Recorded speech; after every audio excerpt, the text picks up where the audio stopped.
Hello दोस्तों, मैं अरविंद कुमार। स्वागत है आपका अपने YouTube channel DS study exam math में।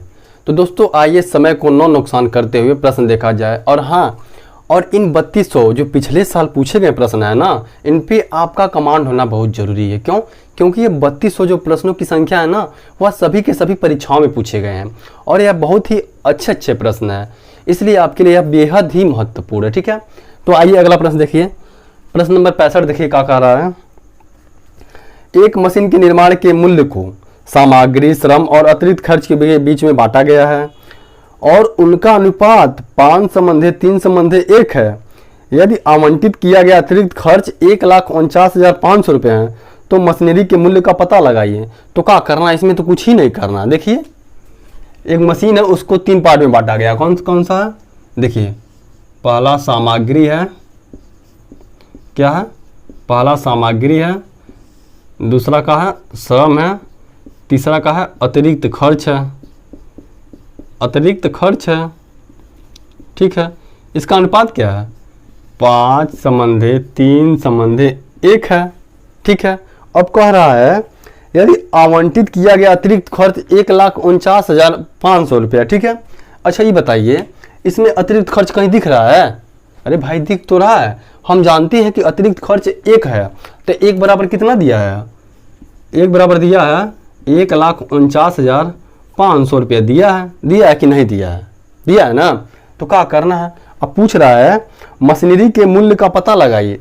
अच्छा, मशीनरी का मूल्य तभी तो पता लगेगा जब उसमें सामग्री भी लगेगा, मेहनत भी लगेगा और अतिरिक्त खर्च भी लगेगा। यानी 5 3 8 1 9, यानी 9 से गुणा करेंगे तभी ना मूल्य निकलेगा मशीन का। तो गुणा कीजिए। 9 सुनाए 0, 9 सुनाए 0, 9 पचे 45 को 5 हाथ में आया 4, 9 81, 81 4 85 को 5 हाथ में आया 8, 9 चौ 36, 36 4 40, 4 44 को 4 हाथ में आया 4, 9 1 कम 9, 9 4 13। यानी हमको तो यहाँ से पता चल गया भाई कुल मशीन का मूल्य 13,45,500 रुपये। ठीक है, ऑप्शन नंबर 20 सही है। ठीक है, समझ में आया ना आपको? कुछ है तो नहीं करना था। मशीन दिया था, मशीन एक था, उसके निर्माण के लिए सामग्री भी लगा, सामग्री 5 के अनुपात में लगा, श्रम 3 के अनुपात में लगा और अतिरिक्त खर्च 1 के अनुपात में लगा। अब ये कह रहा है कि अतिरिक्त खर्च हमको लगा, अतिरिक्त खर्च 1,49,500 दिया है, तो मशीन का मूल्य पूछ रहा था। तो भाई मशीन का मूल्य तभी ना निकलेगा, 5 3 8 1 9 जब सभी जोड़ेंगे तभी ना निकलेगा। तो 9 हमने गुणा कर दिया तो पता चला कि 13,45,500 रुपया इस मशीन का मूल्य था। ठीक है, और हाँ समझ में आया ना आपको? और हाँ, अच्छा लगे तो एक लाइक और कमेंट जरूर कर दीजिएगा। क्यों? कि इससे मोटिवेट होते हैं। ठीक है, आइए अगला प्रश्न देखा जाए क्या कह रहा है। अगला प्रश्न देखिए, 66 से 68 प्रश्न, 66 से 68 तक है। अब देखिए क्या कह रहा है। कह रहा है निम्नलिखित तालिका का अध्ययन कर नीचे दिए गए प्रश्नों के उत्तर दीजिए। देखिए तालिका विद्यार्थियों की संख्या दर्शाती है जिनके प्राप्तांक विभिन्न श्रेणियों के अंतर्गत दिए गए हैं। देखिए प्राप्तांक 0 से 10 तक, 0 से 10 नंबर 5 विद्यार्थी हैं, 11 से 20 तक 9 विद्यार्थी हैं, 21 से 30 तक 16 विद्यार्थी हैं, 31 से 40 तक 22 विद्यार्थी हैं और 41 से 50 तक 26 छात्र हैं और 51 से 60 18 है और 61 से 70 11, 71 से 80 6 और 81 से 90 4, 91 से 100 3 है। तब 66 नंबर प्रश्न देखिए क्या कह रहा है। यदि उत्तीर्ण प्रतिशत 41 हो तो कितने प्रतिशत विद्यार्थी उत्तीर्ण हुए? देखिए कह रहा है 41 नंबर से जितने भी ऊपर पाए हैं वो सब पास हैं, उसमें फेल नहीं है। लेकिन जो 41 नंबर से नीचे पाए हैं ना वो फेल हैं। तो कह रहा है कि यदि उत्तीर्ण प्रतिशत 41 हो तो कितने प्रतिशत विद्यार्थी अनुत्तीर्ण हुए? तो पहले तो हमको पता करना है कि भैया कि विद्यार्थी कितने हैं। भाई छात्रों की संख्या तो पता करेंगे तभी ना पता चलेगा। तो छात्रों की संख्या देखिए जोड़ लीजिए। पहले जोड़ेंगे तो टोटल विद्यार्थियों की संख्या 120 आएगी। ठीक है, छात्रों की संख्या कितनी होगी? छात्रों की संख्या टोटल 120 होगी। ठीक है, अब कह रहा है एक उत्तीर्ण प्रतिशत 41 हो तो 41 के नीचे वाले छात्रों को देख लीजिए कितने छात्र हैं। तो देखिए 0 से 10 में 5 छात्र हैं, 11 से 20 9 छात्र हैं, और 21 से 30 16 छात्र हैं, और 41 से 50 26 छात्र हैं। तो गिन लीजिए, तो गिनिए 9 5 14, 14 16 30 20 50 2 52, यानी ये फेल छात्र हैं। कौन से छात्र हैं? ये जो है ना वो फेल छात्र हैं। भाई फेल कितने हैं? 52 लोग हैं। कितने में फेल हैं? 120 है मेरे फेल हैं, गुणे 100, काट दीजिए, काटिए 4 से, 1 शून्य से 1 शून्य कट जाएगा, 4 3 12, 4 1 कम 4, 4 3 12, ठीक है, यानी 130/13। अब क्या हो जाएगा? 3 चौक 12, 10 3 त्रिका 9, फिर 3 त्रिका 9, यानी लगभग 43%, ठीक है, 43%। ऑप्शन नंबर सी सही है, ठीक है। समझ में आया ना आपको? बस कुछ है तो नहीं करना था इसमें, ठीक है। पहले हमने छात्रों की संख्या निकाला, 120 आया। अब कह रहा है कि 41 से जितने भी नीचे पाए हैं वो सब फेल हैं, और 41 से जितने भी ऊपर पाए हैं वो पास हैं। तो हमने देखा कि भाई 41 से नीचे कितने लोग पाए हैं, कितने विद्यार्थी हैं। तो हमको पता चला कि 41 के नीचे नंबर जो पाए हैं वो तो 50 छात्र हैं। तो टोटल 120 था, तो हमने यहाँ से निकाल दिया, 43% लगभग आ गया आंसर, ठीक है। तो अगला देखिए 66 ये तो था, अब 66 नहीं था, हाँ 66 था। अब 67 नंबर प्रश्न देखिए, कितने प्रतिशत विद्यार्थियों ने 80% से ज़्यादा अंक प्राप्त किए हैं। अब देखिए 80 से ज़्यादा कितने हैं? 81 से 90 में 4 विद्यार्थी हैं, और 91 से 100 में 3 विद्यार्थी हैं, यानी टोटल कितने हुए हैं? 4 3 7, कितने में? 120, गुणे 100 कर दीजिए, 1 शून्य से 1 शून्य काट दीजिए, कितना आ जाएगा? 70/12, काटिए, 12 पचे 60, 12 पचे 60, 10 बचा 100 होगा, 12 बाटे 96, 4 12 3 36, यानी 58, यानी 5.8% आ जाएगा, ठीक है, लगभग, ठीक है, लगभग में दिया है, ठीक है।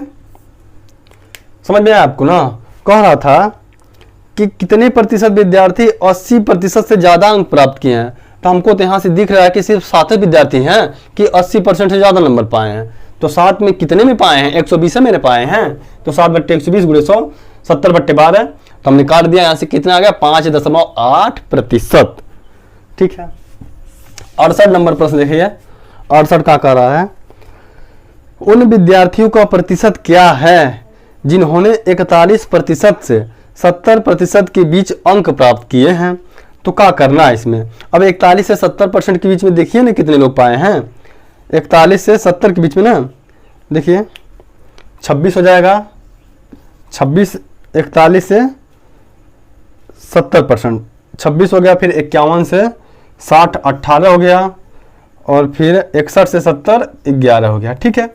जोड़ लीजिए, 8 6 14, 1 15 को 5 हाथ में आया, 1 2 2 4, 1 हसीलवा 5, यानी हमको तो पता चला कि 41 से 70% तक सिर्फ 55 छात्र ही हैं, ठीक है।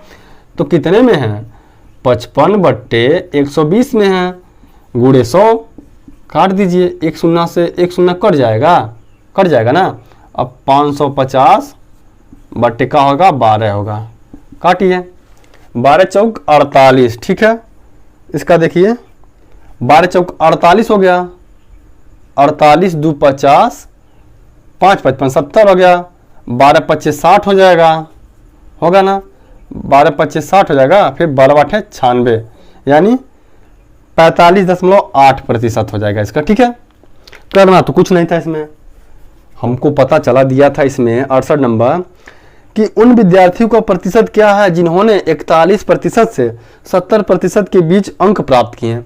तो हमको तो पता चला कि 41 से 70 के बीच तो 55 तो छात्र हैं जिन्होंने 41 से 70% नंबर पाया।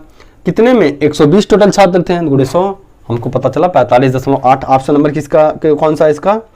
ऑप्शन नंबर 68 का बी सही है, ठीक है। अब 68 क्वेश्चन हो गया। अगला प्रश्न देखिए 69 का कह रहा है एक रहने वाले फ्लैट की कीमत में प्रत्येक वर्ष 15% की वृद्धि होती है। यदि वर्तमान मूल्य 60 लाख रुपए हैं तो 2 वर्ष के बाद उसकी कीमत कितनी होगी? कौन सी बड़ी बात है? देखिए मूल्य इसका कितना था? 60 लाख था, ठीक है। कहाँ गया, देखिए वर्तमान मूल्य कितना था, 60 लाख था, 60 लाख था ना, ठीक है। कोई परेशानी यहाँ से। अब क्या कह रहा है, प्रत्येक वर्ष 15% की वृद्धि होती है, तो गुणे 115/100, कितने वर्ष तक, 2 वर्ष तक, ठीक है। काट दीजिए इसको, 5 दूनी 10 0, 5 दूनी 10 और 3 5 7 35, 5 7 35, ठीक है। 5 दूनी 10 हो जाएगा, 15 5 3 15 होगा, 23 हो जाएगा, ठीक है। अब एक स्टेप और चलिए। अब देखिए 60 लाख 60 लाख गुणे कितना है, 23/20 गुणे 23/20 हो जाएगा, क्योंकि 2 बार है। अब काट दीजिए इसको, 2 0 कट गया, 2 काटिए, 2 3 6 हो जाएगा, और फिर 2 काटिए, 2 1 कम 2 2 5 10, ठीक है। यानी 15,000 यहाँ से आ गया। गुणे कितना है, 23 का वर्ग कितना होता है, 23 का वर्ग 529 होता है कि नहीं होता है। 23 गुणे 23 करेंगे ना तो 529 आएगा। अब गुणा कर लीजिए इसका, 3 0 है तो 3 0 लिख लीजिए, 1 2 3 0 हो गया। अब 15 9 135, 35 को 5 हाथ में आया 13, ठीक है। और 15 दूनी 30, 10 40, 3 43 को 3 हाथ में आया 4, 15 25 75, 75 4 कितना होता है, 79 होता है, ठीक है। यानी हमको पता चला कि 79,35,000 यहाँ से हमारा आंसर आ गया। कौन सा है, ऑप्शन नंबर डी सही है, ठीक है। समझ में आया ना, कुछ तो नहीं करना था भाई। अरे कह रहा था एक फ्लैट था, उसका कीमत 60 लाख रुपया था। अब कह रहा है कि 15% की दर से लगातार 2 वर्ष तक वृद्धि होती है। तो हमको पता चला भाई वृद्धि होगी तो 100 में वृद्धि होती है, तो 115/100 हो गया। तो हमने काटा कि 23/20 आ गया। कितने वर्ष, 2 वर्ष थे। 60 लाख गुणे 23/20 गुणे 23/20, क्यों, क्योंकि 2 ही साल तक वृद्धि हो रहा है, हो गया। तो काट नहीं पाया, 15,000 गुणे 529, क्यों, क्योंकि 23 का वर्ग 529 होता है। तो गुणा करने पाया 79,35,000, ठीक है। अगला प्रश्न देखिए क्या कह रहा है। अगला प्रश्न देखिए क्या कह रहा है, 70 नंबर। देखिए पॉइंट में भाग देना है, यह बहुत ही परेशान करता है लोगों को। देखिए कितनी आसान तरीके से भी लगेगा।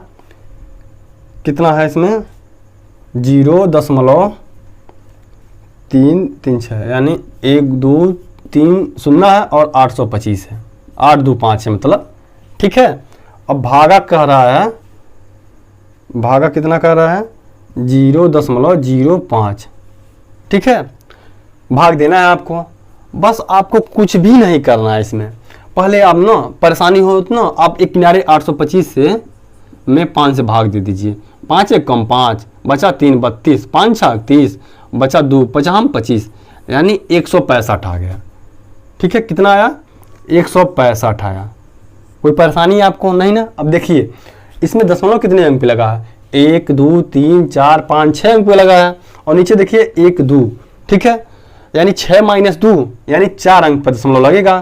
तो 1 2 3 1 4, ठीक है, यानी 0.0165। समझ में आपको, कुछ नहीं करना था भाई। हमको पता चला कि ऊपर 6 अंक पे दशमलव है, 1 2 3 4 5 6 है, और नीचे तो ये पता चला कि 2 अंक पे है।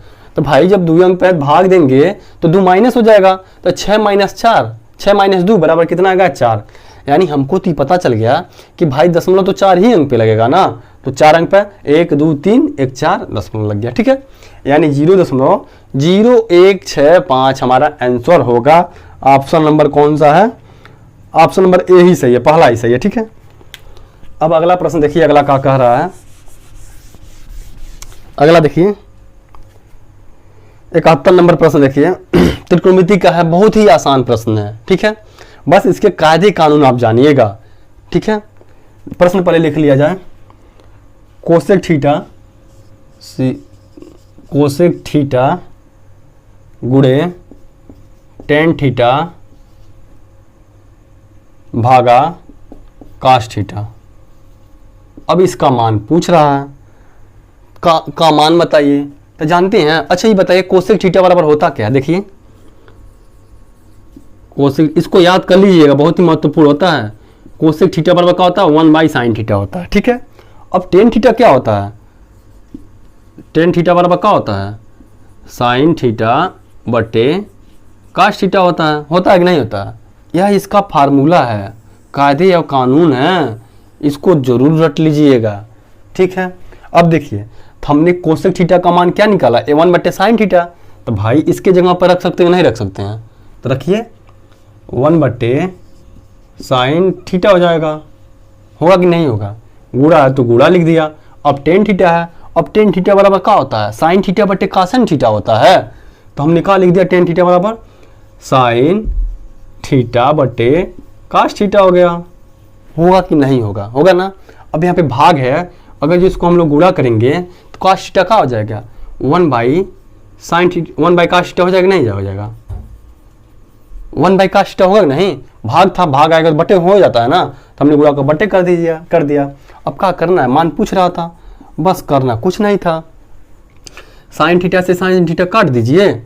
अब काश थीटा मिलकर क्या हो जाएगा, ये काश थीटा होगा ना, तो काश स्क्वायर थीटा हो जाएगा गुणा करेंगे तो। समझ में आया।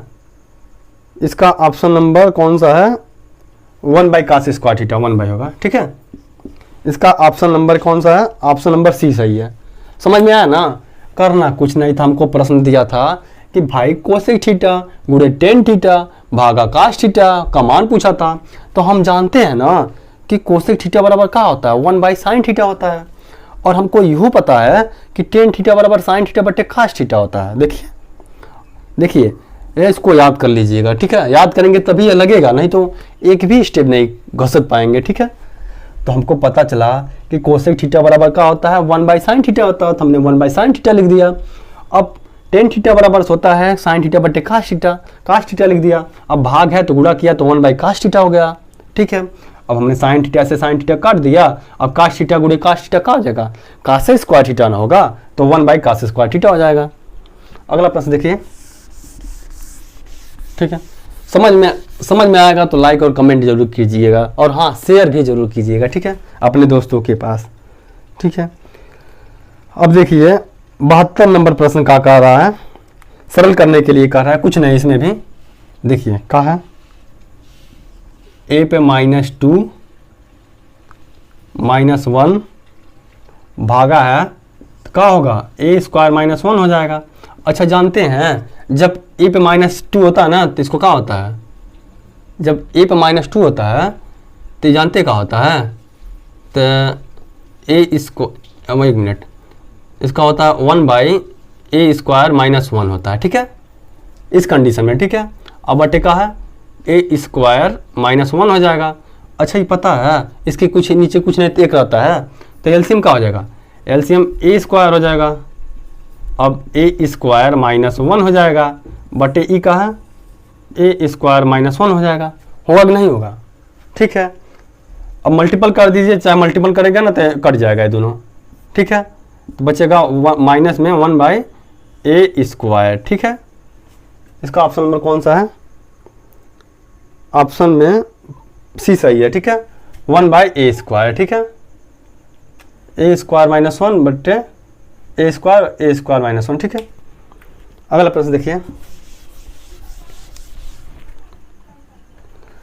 73 नंबर प्रश्न देखिए, इसको भी सरल करना है। ठीक है, कौन सा है देखिए, √50 है, √50 प्लस √18 है, फिर माइनस √8 है। अच्छा इसको क्या लिख सकते हैं, √50 को 5 कौड़ी में दूर लिख सकते हैं, नहीं लिख सकते हैं, लिख सकते हैं ना। कैसे, देखिए 50 का वर्गमूल निकालिए, काटिए 2 से 25, 5 से 5, 5 से 5, तो इसका तो जोड़ा बन गया, तो जोड़ा बन गया तो 5 बाहर आ जाएगा ना, और इसका नहीं बना तो बेचारा ये अंदर ही रह गया। ठीक है, अब इसको क्या लिख सकते हैं, 3 कौड़ी में 2 लिख सकते हैं, लिख सकते नहीं लिख, कैसे, अरे भाई इसका भी तो निकाल लीजिए वर्गमूल 2 से 2 9 18, 3 त्रिका 9, 3 से 3। अब इसका तो जोड़ा बन गया लेकिन बेचारा इसका नहीं बना, तो इसीलिए से 3 कड़ी में 2 लिख दिया गया। अब देखिए 8 को क्या लग सकते हैं बताइए, 2 कड़ी में 2 लिख सकते हैं। क्यों? क्योंकि भाई इसका भी तो निकाल लीजिए, 8 का निकालिए वर्गमूल, 2 चौका 8, 2 दूनी 4, 2 से कट गया, यानी ये तो एक बाहर आ गया, 2 बाहर आ गया लेकिन एक बच गया, तो 2 कड़ी में 2 हो गया। ठीक है, बस समझ में आया ना कैसे हो रहा है, बस ऐसे ही होता है। ठीक है, अब क्या करना है देखिए, 5 3 8, 8 कड़ी में 2 माइनस 2 कड़ी में 2 है, 8 में से 2 घटाएंगे तो कितना बचेगा, 56 बचेगा, तो 6 कड़ी में 2 हो जाएगा। इसका ऑप्शन नंबर कौन सा है, 6 कड़ी में 2, सी सही है। ठीक है, समझ में आया ना? समझ में न आए तो कमेंट जरूर कीजिएगा। ठीक है, मैं और बेहतर करने का प्रयास करूंगा। ठीक है, अगला प्रश्न देखिए, अगला क्या कह रहा है, एक समचतुर्भुज के विकर्ण क्रमशः 8 मीटर और 6 मीटर हैं, तो उसका क्षेत्रफल ज्ञात कीजिए। अच्छा ये बताइए कि समचतुर्भुज का क्षेत्रफल क्या होता है। देखिए,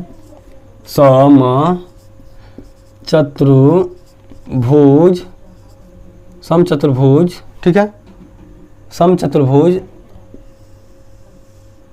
का क्षेत्रफल कितना होता है, जानते कितना होता है, 1/2 गुणे पहला विकर्ण गुणे दूसरा विकर्ण होता है, 1/2 गुणे d1 d2 होता है। तो मान रख लीजिए 1/2, मान कितना दिया है, 1 का 8 दिया है और 1 का कितना दिया है, 6 दिया है, काट दीजिए, 2 1 कम 2, 2 चौका 8, यानी 6 चौ 24, क्या दिया, मीटर दिया, वर्ग मीटर दिया है, 24 वर्ग मीटर हो जाएगा, वर्ग मीटर दिया है। समझ में आया? करना कुछ नहीं था, हमको समचतुर्भुज का फार्मूला पता होना चाहिए। हमको पता था कि समचतुर्भुज का क्षेत्रफल 1/2 गुणे पहला विकर्ण गुणे दूसरा विकर्ण होता है, तो भाई 2 विकर्ण तो दिया ही था। ठीक है, देखिए प्रश्न पूछा था विकर्ण क्रमशः 8 मीटर और 6 मीटर है, तो 8 गुणे 6, हमने 1/2 काट दिया 1/2 से, फिर आ गया हमारा 6 चौ 24 वर्ग मीटर। ठीक है, ठीक है दोस्तों, आज के लिए बस इतना ही, धन्यवाद।